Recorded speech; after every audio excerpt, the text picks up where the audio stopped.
Good morning everyone. এখন বাজে ভোর 6:30 আর আমরা আজকে বেরিয়ে পড়ছি হচ্ছে দক্ষিণেশ্বরের উদ্দেশ্যে। তো দক্ষিণেশ্বরের ব্লগ এর আগেও আমরা দিয়েছি। আজকে স্পেশাল এই জন্য কারণ হচ্ছে যে আজকে কালী পুজোর দিন। তো কালী পুজোর দিন দক্ষিণেশ্বরের চেহারাটা কীরকম হয় এটা দেখার ইচ্ছে অনেক দিনই ছিল, কিন্তু সুযোগ হয়নি সেভাবে। তো আজকে যাচ্ছি, আর যেরম যাব, যা কিছু হবে সেটা শেয়ার করব সবার সাথে। বেরিয়ে পড়েছি রাস্তায়। ভোরের পাড়া এখন অনেকটাই শান্ত, আর যাবার পথে পড়ল পাড়ার এই কালী পুজোর মণ্ডপ। মন কাড়ল এই ছোট্ট পুজোর অনবদ্য থিমটা। বঙ্গের শিক্ষার আলোক বিস্তারের তিন কাণ্ডারি, ঈশ্বরচন্দ্র বিদ্যাসাগর, কবিগুরু রবীন্দ্রনাথ ঠাকুর ও রাজা রামমোহন রায়। মণ্ডপ ছেড়ে একটু এগোতেই পড়ল পাড়ার মোড়ের চণ্ডী মন্দির। মন্দির যদিও এখনো খোলেনি, তবু মায়ের উদ্দেশ্যে প্রণাম জানিয়ে উঠে পড়লাম দক্ষিণেশ্বরের বাসে। যতবারই দক্ষিণেশ্বর যাই না কেন, প্রতিবারের অনুভূতি এক অন্য রকম। প্রতিবারই মনে হয় যেন কোনো এক অদৃশ্য টানে ছুটে চলেছি মা ভবতারিণীর চরণে। আর এই স্কাইওয়াকের কাছে এসে নামলেই মনে তৈরি হয় এক অদ্ভুত ব্যাকুলতা। মনে হয় এই তো আর কিছুক্ষণ, তারপরেই তো দেখা পাবো মায়ের ভুবন মোহিনী রূপে। আবার ঠিক একই রকম একটা উত্তেজনা অনুভব করি যখন কোথাও ঘুরতে যাওয়ার সময় ট্রেন এই দক্ষিণেশ্বর স্টেশন ও গঙ্গা পার করে। দেখো, ট্রেনের কথা বলতে বলতেই সাক্ষী হলাম এমন এক সুন্দর দৃশ্যে।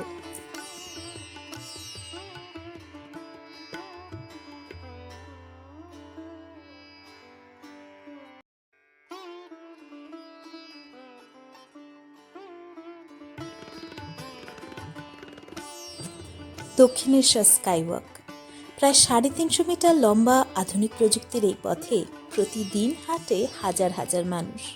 বৃদ্ধ, শিশু, পর্যটক, ভক্ত সবাই নিরাপদে শান্তিতে পৌঁছে যায় মায়ের মন্দিরে। তবে আজ তো কালী পুজো, তাই এ পথে আজ নামবে মানুষের ঢল। কিন্তু এখনো কিন্তু তেমন ভিড় নেই।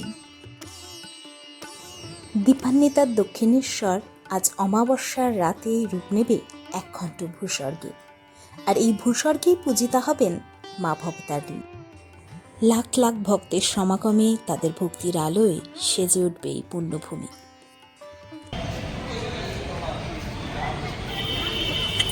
আমার এর আগের ভিডিওটাতেও বলেছিলাম যে স্কাইওয়াকে ওপরে যে দোকানগুলো আছে তারা কিন্তু একটা খুব বড় ব্যবসায়িক মন্দার মধ্যে দিয়েই যায় যবে থেকে ওপরে দোকানগুলো হয়ে গেছে। তাই আমরা সবসময় দুটো জায়গা থেকেই ডালা নিই, এখান থেকেও একটা ডালা নিই, এবং আমরা মন্দিরের ভেতরের যে ডালার জায়গা রয়েছে সেখান থেকেও আমরা ডালা নিই। তো প্রথমে এইখান থেকেই আমরা একটা ডালা নিয়ে নিচ্ছি। এই বাইরের দোকানগুলোতে কিন্তু অনেক কম দামে, যেমন 21 টাকায় কি 51 টাকাতেও ডালা পাওয়া যায়, যেটা ভেতরের দোকানে কিন্তু এত কম দামে ডালা পাওয়া যাবে না।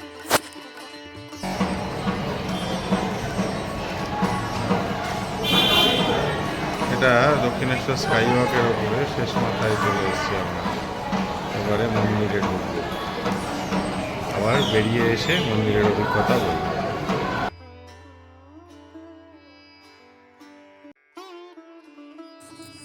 স্কাইওয়াক পেরিয়ে এবার কিন্তু আমরা এসে পৌঁছেছি দক্ষিণেশ্বর মন্দিরের একেবারে প্রবেশদ্বারে। দক্ষিণেশ্বর মন্দির কালী মন্দির হিসেবে প্রসিদ্ধ হলেও এই মন্দিরে কিন্তু শাক্ত, বৈষ্ণব ও শৈব 3 ধারার পুজোই একসঙ্গে করা হয়, যা আর কোথাও সেভাবে লক্ষ্য করা যায় না। এবং এখানে যেমন কালী মন্দির রয়েছে, তেমনই রয়েছে 12 শিব মন্দির, এবং এখানে যে রাধাকৃষ্ণ মন্দির রয়েছে সেখানে কিন্তু বৈষ্ণব মতে হয় রাধাকৃষ্ণের পুজো। এই সামনেটাতেই রয়েছে জুতো, ব্যাগ এগুলো রাখার কাউন্টার। তো ওখানে জুতো, ব্যাগ যা কিছু আছে সেগুলো রেখে, এরপরের থেকে তো আর ক্যামেরার অ্যাক্সেস নেই, তাই আবার ফিরে এসে জানাচ্ছি কেমন অভিজ্ঞতা হলো।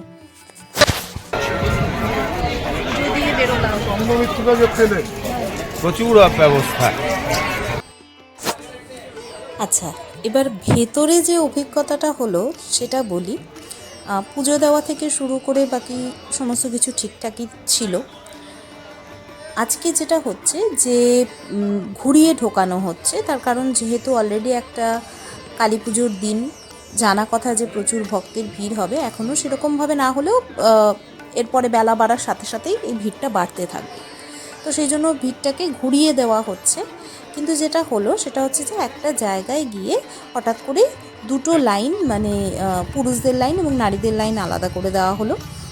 এবং সেক্ষেত্রে কী হলো যে যারা একসাথে ফ্যামিলি মিলে, অনেকে তো এই দিনগুলোতে পুজো দিতে যায় ফ্যামিলি মিলে, তো পুরুষ সদস্যরা আলাদা হয়ে গেলেন এবং আমরা মেয়েরা আলাদা হয়ে গেলাম। মেয়েদের লাইনটাকে আলাদা করে তাড়াতাড়ি করে নিয়ে যাওয়া হলো এবং পুরুষদেরটা দেরিতে দেরিতে ছাড়া হতে লাগলো। এবার স্বাভাবিকভাবেই আমি তো আমার হাজব্যান্ডের থেকে অনেকটাই দূরে চলে গেলাম এবং আমার হাতে যেহেতু বড় পুজোর ডালাটা ছিল, তো আমি না আমার ছোট যে পার্সটার মধ্যে দক্ষিণা ছিল সেটা আমি হাজব্যান্ডের হাতে দিয়ে রেখেছিলাম। এবার তাড়াহুড়োতে তখন আমার খেয়ালও নেই, আমি ওই পার্সটা ওর কাছ থেকে চাইনি। এবার আমি চলেই গেছি, আমি পিছনে তাকাচ্ছি, দেখতে পাচ্ছি না ওকে। তো যথারীতি এবার যখন আমার পুজোর টার্নটা আসলো, আমি যখন পুজো দিতে গেলাম, তো তখন আমি ডালাটা দিলাম। এবার পুরোহিত যিনি আছেন তিনি আমার কাছে দক্ষিণা চাইলেন। তো আমি তখন তাকে বলছি যে এরকম আমার হাজব্যান্ড নেই সাথে, উনি পিছিয়ে গেছেন। তো উনি আমাকে সাথে সাথে কথাটা যেটা শোনালেন সেটা হচ্ছে যে এত বড় পুজোর ডালা এনেছেন অথচ দক্ষিণা দিতে পারছেন না। তো ঠিক এভাবেই কথাটা আমাকে বলা হলো, যেটা আমার কাছে খুব খারাপ লাগলো যে দক্ষিণার জন্য একজন পুরোহিত এইভাবে কথা বলছেন। আমি বলছি না যে সবাই এরকম, কিন্তু পার্টিকুলারলি ওনার এই ব্যবহারটা ওই পার্টিকুলার দিনে আমার কাছে খুব খারাপ লাগলো। কারণ সবাই তো একটা বিশেষ দিনে যায় মায়ের পুজো দিতে, কোনো বিশেষ কিছু কারণে বা একটু বিশেষ শান্তি লাভের উদ্দেশ্যে। তো সেটা অবশ্যই একটা মানে খারাপ লাগা তৈরি করে যখন এই ধরনের কোনো অভিজ্ঞতা হয়। যাই হোক, পুজো দিয়ে ফেরার পথে ওর সাথে আমার দেখা হয়ে গেল। আমি তখন ঢুকছি, ও তখন বেরোচ্ছে। তা আমি ওকে বললাম যে তুমি আমার সাথে আবার চলো, আমার পুজোটা দিই, প্লাস দুজনের পুজোর দক্ষিণা একসাথে করে দিয়ে আসি। তো সেভাবেই আমরা পুজোটা দিলাম এবং দক্ষিণা দিলাম। যাই হোক, এটা হয়তো মায়ের আশীর্বাদ, মায়ের ইচ্ছা, তাই আমরা এভাবে পারলাম। তবে দক্ষিণেশ্বরের মতন জায়গায় এই জিনিসগুলো কিন্তু একেবারেই অপ্রত্যাশিত। এটা দক্ষিণেশ্বরে আমরা কোনোদিন পাইনি এবং আমরা এক্সপেক্টও করি না। মায়ের পুজো দিয়ে এবার আমরা চলে এসেছি দক্ষিণেশ্বরের এই মার্কেটে। অন্যান্য সময় যতবারই এসেছি মার্কেট তো একদম ভরপুরভাবে খোলা থাকে এবং তাতে কী না পাওয়া যায়। তবে আজকে যেহেতু অনেকটাই সকালবেলায় এসেছি এবং সকাল সকালই আমাদের পুজোটাও দেওয়া হয়ে গেছে, তো সেই জন্য স্বাভাবিকভাবেই এখনও মার্কেটের দোকান খোলেনি। তবে এই যে কয়েকটা দোকান খুলেছে তার মধ্যে থেকেই এখন চয়েস করে নিচ্ছি হচ্ছে আমার বাড়ির গোপালের জন্য একটা জামা আর গণেশের জন্য একটা ধুতি। তো এই দুটো চয়েস করে নিচ্ছি। আর এছাড়া হচ্ছে যে মূর্তির দোকান যেটা রয়েছে সেখান থেকে একটা লোকনাথ বাবার মূর্তি খুব পছন্দ হলো, তো সেইটা কিনলাম। তো এইটুকুই আপাতত এইবারের দক্ষিণেশ্বরের শপিং। তাকাও ভালো করে।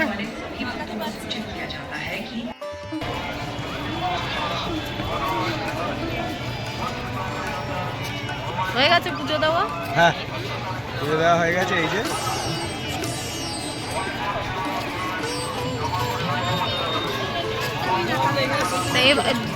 মানে নেক্সট কি প্ল্যান?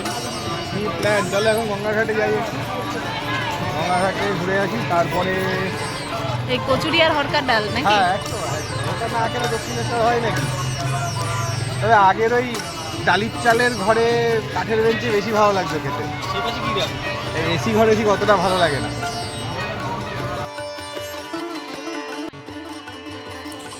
এই সামনে এটি যে মন্দিরটি দেখা যাচ্ছে, এখানে রানী রাসমণির একটি মূর্তি রাখা আছে। এটি রানী রাসমণির মন্দির প্র্যাকটিক্যালি। এই রানী রাসমণি আপনারা তো জানেনই যে রানী রাসমণি এই দক্ষিণেশ্বর মন্দিরের প্রতিষ্ঠাতা। এবার এই রাসমণির মন্দিরের পাশ দিয়ে যদি এগিয়ে যান তাহলে ডান হাতে পড়বে নহবতখানা, যেখানে থাকতেন মা শারদা। নহবতখানার ওখান দিয়ে আমরা এবার যাব একটু গঙ্গার ঘাটে, একটু গঙ্গা জল মাথায় দিয়ে এসে তারপরে আমরা অন্যদিকে এগোবো। আর এই একটুখানি দেখলেন আপনারা যেটা, সেটা হচ্ছে দূরদর্শন কেন্দ্র উড়িষ্যার গাড়ি এসছে। এরা বোধ হয় যতদূর সম্ভব কালী পুজোর লাইভ সম্প্রচারের জন্য এই গাড়িগুলো এসছে। তো আমরা চলি গঙ্গার ঘাট থেকে একটু ঘুরে আসি, আপনারা থাকুন আমাদের সঙ্গে।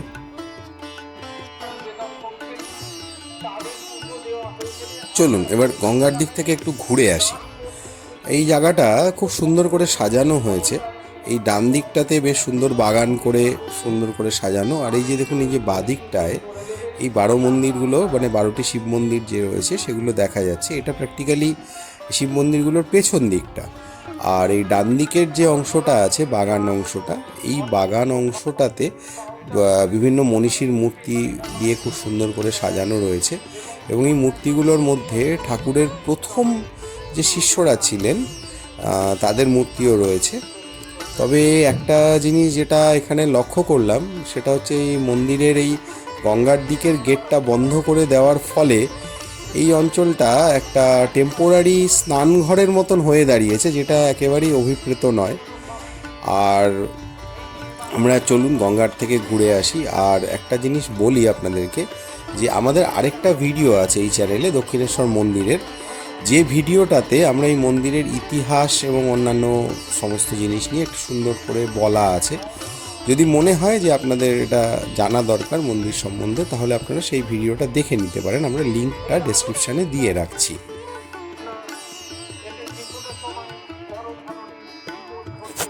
আর একটা জিনিস যেটা এই লাস্ট কিছুবার গিয়ে আমরা ফিল করলাম, সেটা হচ্ছে যে দক্ষিণেশ্বর মানেই আমাদের কাছে তো বটেই, এবং আমি জানি যে আমাদের মতো আরও এরকম অনেক ভক্তরাই আছেন যাদের কাছে ঠাকুরের ওই নিস্তব্ধ ঘরে বসে মেডিটেট করাটা একটা মানে ম্যান্ডেটারি বিষয় ছিল।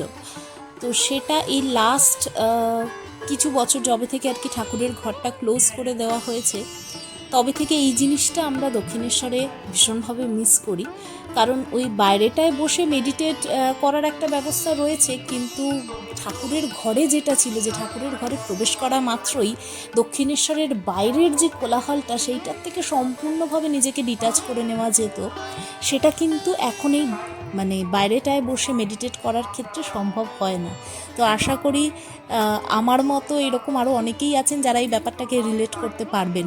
তো আমরা তো এই জিনিসটা খুব মিস করছি।